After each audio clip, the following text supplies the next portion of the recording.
আসসালামু আলাইকুম প্রিয় বন্ধুরা, সবাই কেমন আছেন? প্রিয় বন্ধুরা, এই দুবাইতে অনেকে বলে থাকেন যে আমি কি করি, কি কাজ করি এবং কি আমি কোন কোম্পানিতে এবং আমার কাজ কি, আমার বেতন কেমন, এটা নিয়ে অনেকেরই প্রশ্ন থাকে। চলুন আজকে আমি আপনাদের সামনে আমার এই ইনকাম, কত বছর হয়েছে দুবাই আসছি এবং কি কাজ করি, কত ঘন্টা ডিউটি এবং আমার আর্নিং কত মাসে, তা নিয়ে আজকে এই বিস্তারিত এই ভিডিওর মাধ্যমে আপনারা সম্পূর্ণভাবে রিয়েলিটিভাবে আপনারা বুঝতে পারবেন যে আমি কয় টাকা ইনকাম করি, কী কাজ করি এবং কোন কোম্পানিতে আছি, সব কিছু এ টু জেড আপনাদের সঙ্গে উপস্থাপনা করব প্রিয় বন্ধুরা। এখন বিষয়টা হচ্ছে যে আমি দুবাইতে আসছি সবচেয়ে মেন ইম্পর্ট্যান্ট কবে, 2022 সালে আমি দুবাইতে সেপ্টেম্বর মাসের 8 তারিখে রোজ আমার মনে হয় যে আপনার বৃহস্পতিবারে আমি দুবাইতে ল্যান্ড করছি। শুক্রবারে আমার কাজ আবারই জয়েন্ট হয়ে গেছি আমি কাজে, জবে। তো প্রিয় বন্ধুরা, এখানে বিষয়টা হচ্ছে যে অনেকেই দুবাইতে আসে এবং কি যার ওই অন্য অন্য দেশে আসে, আপনার কাজ ডাইরেক্ট যে কাজ করতে পারে নাই। কিন্তু আমার ভাগ্যটা এতই ভালো, আমি ভিজিটে আসছিলাম, আসার পরও আমি আগের দিন আইছি, পরের দিনে আবারই আমার কাজ শুরু হয়ে গেছে এই দুবাইতে। তো যাই হোক, আমার এই একটা বেনিফিট আমি পেলাম। আরেকটা বিষয়টা হচ্ছে যে আমি এই দুবাইতে আসছিলাম আপনার কয় টাকা দিয়ে, আমি আমার এক কাছের আত্মীয়র মাধ্যমে, আমার এক ভাই লাগে, ওনার মাধ্যমে আমি দুবাইতে আসছি। আমার খরচ হয়েছে 2,50,000 টাকা প্লাস 30,000, টোটাল 2,80,000 টাকা। তো প্রিয় বন্ধুরা, এখন বিষয়টা হচ্ছে যে এই 2,80,000 টাকা কীভাবে আমার গেল। প্রথম 2,50,000 টাকা দিয়ে আমি ভিজিটে আসছিলাম।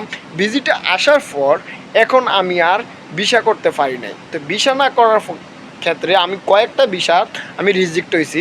তো হওয়ার কারণে আমার যে কোম্পানি, উনি বলছে যে ভিসা হচ্ছে না।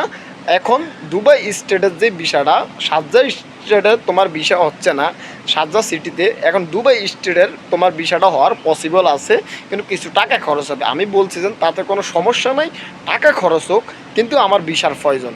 বাস, আমি লিগ্যাল হওয়ার প্রয়োজন। যেহেতু আমি ভিজিটে আসছি, আমি যদি এই দেশের কানুন অমান্য করি, লঙ্ঘন করি, তাহলে এটা তো সবাই জানেন কত বড় ধরনের একটা মারাত্মক অপরাধ। অপরাধে কত ধরনের বড় একটা শাস্তি হতে পারে। তো প্রিয় বন্ধুরা, আমি যেন এখানে আসছি, এখানে আসার পর আমি এই সুযোগগুলো পেয়েছি। যেমন আমার কাছের আত্মীয় যার মাধ্যমে আসছি, উনি অত্যন্ত একজন ভালো ব্যক্তি, ওনাদের সাপোর্টে এতটুকু আমি আজ দুবাইতে। তো এই দুবাই যে ভিসাটা আমার শুরু হয়েছে, তো ওই ভিসাটা আমি 30,000 টাকা ওনারা চেয়েছে, আমি 30,000 টাকা ওনাদেরকে দিয়ে দিয়েছি। কিন্তু এই ভিসাটা এখন আমি যদি না দিতাম বা না হয়তো, তাহলে সবচেয়ে বড় আমার গাফিলতি আমি মনে করি। যাই হোক প্রিয় বন্ধুরা, কথা অনেকগুলো হয়ে গেছে। এই 2,80,000 টাকা দিয়ে টোটাল আমি ভিজিট ভিসাতে দুবাইতে আমি আসছি। এখন বিষয়টা হচ্ছে যে আমি কি কাজ করি। আমার কাজ হচ্ছে যে আমি কার্পেন্টারের কাজ করি, জিপসিং কার্পেন্টারে। যেরকম বাংলাদেশে বড় বড় আপনার এই যে কি বলে হোটেল, রেস্টুরেন্ট এবং কি আবাসিক হোটেল এবং কি বিল্ডিংয়ের মধ্যে আপনার বিভিন্ন জিপসিংয়ের ডিজাইন করে, জিপসিং কার্পেন্টারের কাজ চলে, ওই কাজগুলোই আমি দুবাইতে করি। এখন বিষয়টা হচ্ছে যে আমার কত ঘন্টা ডিউটি। প্রিয় বন্ধুরা, আমার ডিউটি হচ্ছে যে 10 ঘন্টা ডিউটি, আমার কোনো ওভারটাইম নেই, ফিক্সড 10 ঘন্টার ডিউটি। এখন আরেকটি কথা হচ্ছে যে আমার বেসিক এবং আমার বেতন কত। প্রিয় বন্ধু, আমার কোনো বেসিকে আমি কাজ করি না, আমি ঘন্টা হিসাবে কাজ করি। যা ঘন্টা আমার প্রায় 6 দিরহাম করে ঘন্টা, বাংলাদেশের প্রায় হিসাব করলে বর্তমান কারেন্সি অনুযায়ী 200 টাকা প্লাস আশেপাশে এরকমই হবে প্রতি প্রায় ঘন্টা। তো আমার 10 ঘন্টা ডিউটি হলে আপনার ধরেন না কত টাকা হিসাব আসে, এটা আপনারই হিসাব করে নেয়। এখন বিষয়টা হচ্ছে যে এই দুবাইতে 6 দিরহাম ঘন্টায় কাজ করছি শুরুতে, এখনও কাজ করতেছি, এখনও আমার বেতন কোনো কিছু বাড়ায় না, কোম্পানির বলছি। তো যাই হোক প্রিয় বন্ধুরা, এখন আমার মাসে টোটালি ইনকাম আমার এভারেজে 1500 দিরহাম আমার আসে, যা বাংলার 50,000 টাকার আশেপাশে প্রিয় বন্ধুরা। তো এর মধ্যে আবারই আমার খানা খরচটা আমার রুমটা কোম্পানির, অ্যাকোমোডেশন কোম্পানির এবং কি ট্রান্সপোর্ট গাড়ি কোম্পানির। এই হলো আমার অবস্থান। কিন্তু এখানে আমার কোম্পানিতে ওই সুযোগগুলো আমি পাচ্ছি না, যেরকম আপ ডাউন টিকিট, রিপ স্যালারি, হেলথ ইন্স্যুরেন্স, এগুলো কিচ্ছু নাই। আপনি যা টাকা কাজ করবেন ওই টাকাই আপনার পাইবেন, স্যালারি বরাবর, বেনিফিট কোনো কিছু আদার্স কোনো কিছুই নেই, কিন্তু স্যালারি আপনার বরাবর এতটুকুই একটা সুবিধা, ঠিক আছে।